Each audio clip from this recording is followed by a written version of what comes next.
La Sainte Écriture nous parle clairement du caractère des derniers temps qui ne sera pas un renouveau, mais une apostasie universelle, une illusion spirituelle si subtile que même les élus, si cela était possible, pourraient être trompés par la disparition du christianisme de la face de la terre. Quand viendra le Fils de l'homme, trouvera-t-il la foi sur terre? C'est précisément dans les derniers temps que Satan doit être lâché, afin de produire le plus grand épanchement final de mal sur la terre.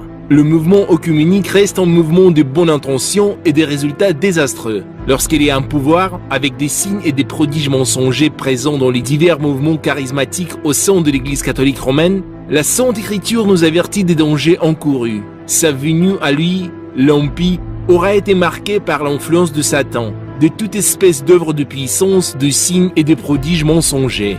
Ce genre de mouvement œcuménique plaça l'Église du Christ dans une refondation blasphématoire. Ce fut seulement le premier pas vers un but plus grand, l'unité spirituelle de toutes les religions de toute l'humanité. Jésus-Christ prépare l'humanité à son second avènement qui sera soudain depuis les cieux et il aura préservé les siens qui sont dans le monde. Mais c'est avec l'espoir d'exciter la jalousie de ceux de mon sang et d'en sauver quelques-uns. La vie d'égocentrisme et d'autosatisfaction que mènent la plupart des chrétiens aujourd'hui est devenue si envahissante qu'elle leur ferme effectivement toute compréhension de la vie spirituelle. C'est seulement comme une autre forme d'autosatisfaction. La spiritualité chrétienne se forme dans la lutte ardue pour acquérir l'éternel royaume des cieux qui ne commence pleinement qu'avec la dissolution de ce monde temporel, et le vrai lutteur chrétien ne trouve jamais de repos, même dans les avant-goûts de la béatitude éternelle qui peuvent lui être accordés en cette vie.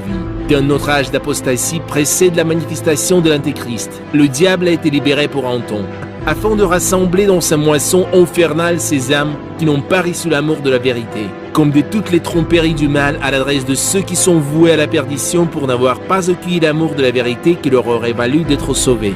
Nous pouvons dire que le temps de l'Antéchrist est vraiment proche, par le fait même que cette récolte satanique est maintenant moissonnée non seulement parmi les païens qui n'ont pas entendu parler du Christ, mais peut-être davantage parmi les chrétiens qui ont perdu le goût du christianisme.